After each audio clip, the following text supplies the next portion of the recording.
Alright guys, unfortunately we have to stream now, so there's that. I have very important news to break to you guys. And some of you are probably gonna like it, most of you are probably gonna be very scared of it. Unfortunately, I have decided to bring back a strat that has had some unfortunate outcomes in the past. But we have to do it. It has to be done, folks.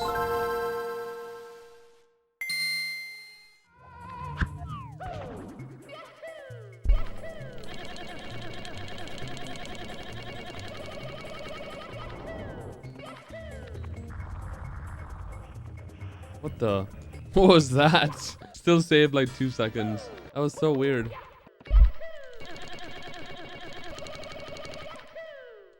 That one's good.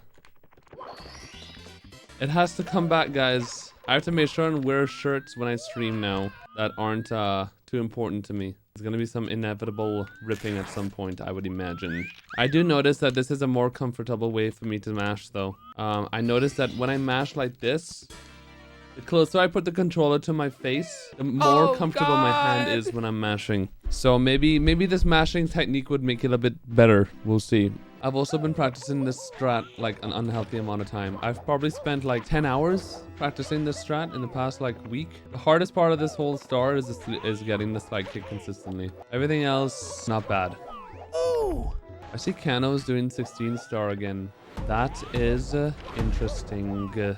Honestly, everyone kind of went back to 16. Dowski, Ouija, unfortunately. Ouija said he was doing 120. He lied again. They always lie. Every time they say they're gonna do 120, it's always a lie. Or they try it for like a day, and it's like, fuck that. I've gotten way better at this. At least understanding it. I understand now like how it actually works, which is by far the biggest hurdle. Alright, I haven't done runs in like a week. Fuck me, dude. If you play a game with your band, but in the north of Spain, I want to go see you. Oh, nice. Nice, Chesh. I doubt it, because we're not like a professional band traveling around Spain playing. I wish we could be, maybe one day. But right now, we're just having local gigs in Madrid.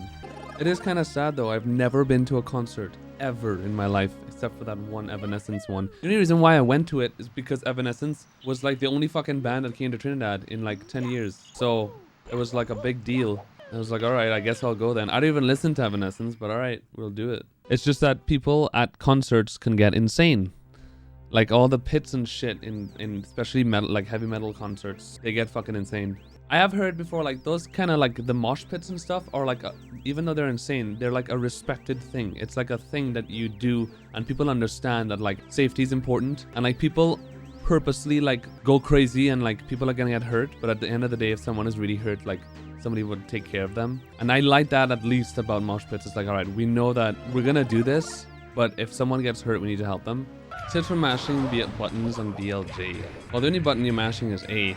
BLJ is not about mashing fast, it's about mashing consistent. Once you understand that and how the BLJ works, then it becomes a lot easier. Every BLJ is different as well. BLJ is a lot different to 50 star door BLJ and whatever. They're all different. They all have their tricks to it. Horror Night Friday. Horror Nights would be cool if there were enough horror games that were actually good to like play every Friday.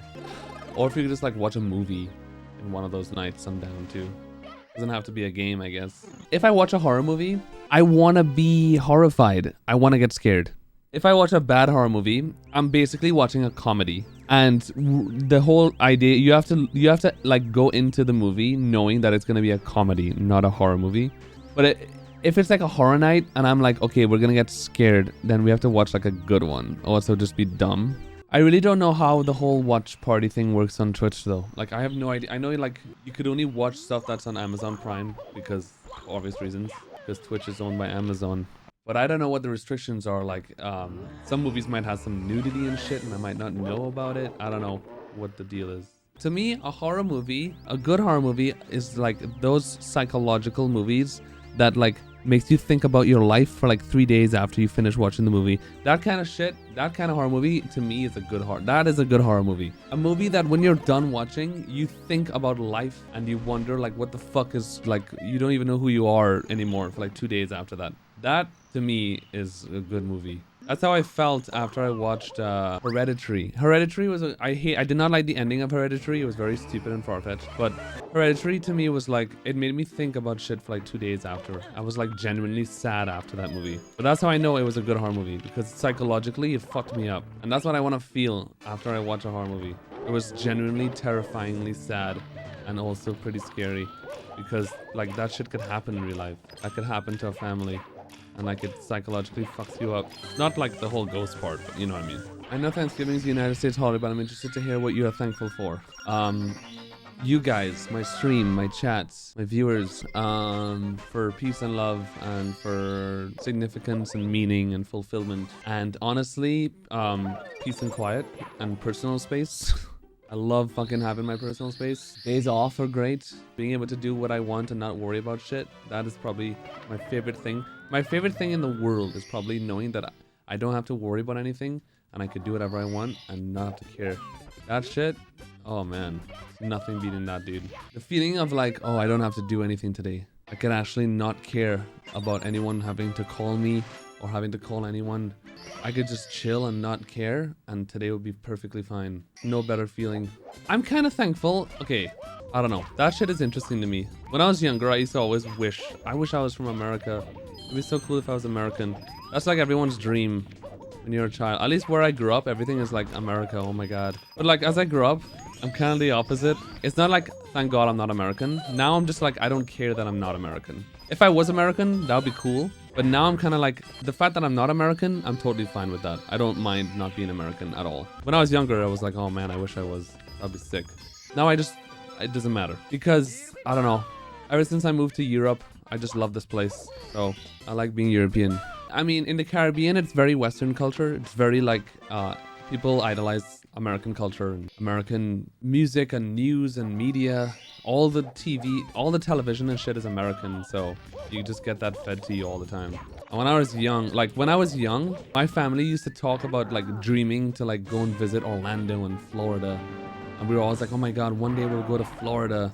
And everyone shit talks Florida. It's so funny. Everyone is like, Florida's the worst state. But when we were young, it was like, oh my god, Florida, it's a paradise. And then we went to Orlando and it was a fucking paradise. Compared to Trinidad, Orlando was like, oh my god.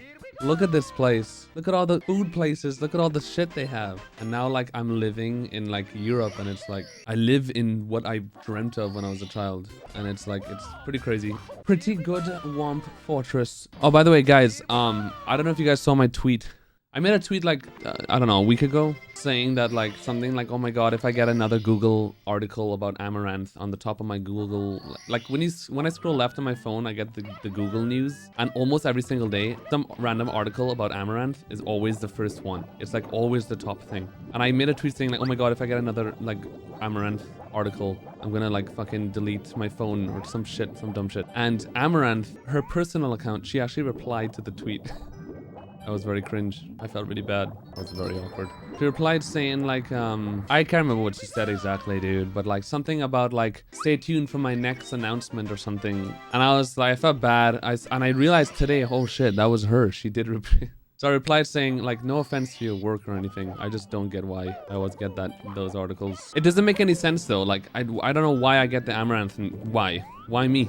Literally out of everyone else. How do my searches and stuff make Google think this guy wants to see Amaranth articles? I don't really get it. How does she do it? Like, it's crazy. It's literally like, oh, Amaranth is doing things that are too sexual. She should stop doing that on Twitch. Yet, everywhere you go, it's Amaranth articles. On Google, Twitch, everything. It's like, everyone is like appalled by the whole sex thing. But then it's literally the epitome of sex sells. Alright, here we go again. Whatever, dude. It was just funny that she replied to the tweet and I realized, and I felt really bad. I saw that she was with Mizkif and Simply too recently. They were doing like IRL streams. I don't know, I'm guessing that she went to visit them. Hardest part 120 star, the first 20 minutes, probably. Getting past the first 15 minutes, the hardest part. Even though it's mostly mental, but the mentality part is the hardest part.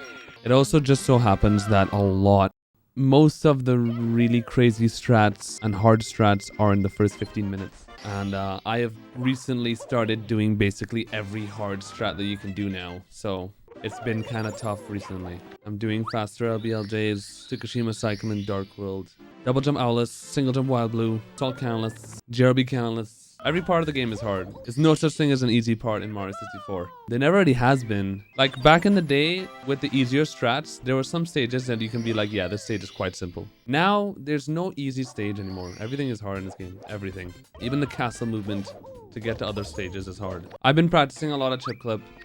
It feels pretty good, honestly, but I'm still not ready to do it. Because it's still 3 times you have to do it, and if you fail it, it's devastating. Are there still easy stars? I mean, yeah, there are gonna be a few easy stars, but quote-unquote easy, you know what I mean? If you make a tiny mistake, you're still gonna lose a lot of time, even though they're easy. And it's very easy to make a mistake. That's the thing about this game. If Ouija's doing 16 star, I'm going for OG Canless. I totally get it, because it's 16 star.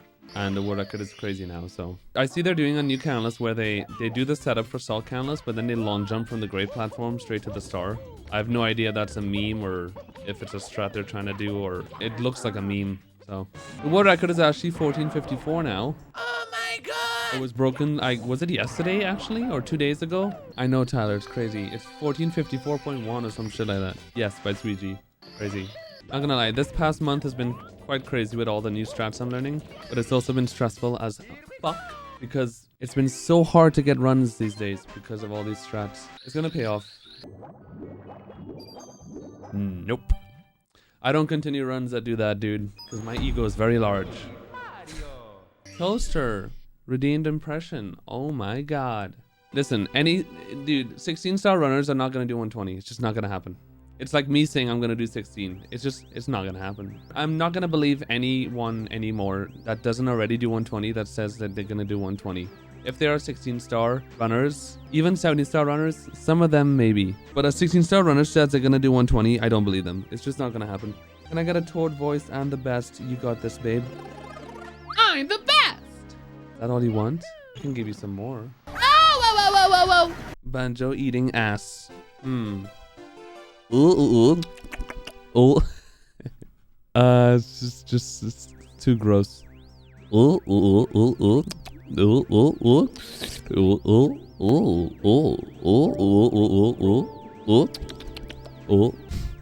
You're welcome, man. That's what my stream is about. We talk shit and eat ass. I looked at my uptime and it was exactly 1 hour 37 minutes and 53 seconds, which is what the 120 star world record is. That was freaky. A little bit gay if you ask me. Oh, that's a life ruiner right there. It almost feels as though like my body automatically purposely loses the run without trying to if something goes wrong. It really feels that way. How do speedrunners handle frustration?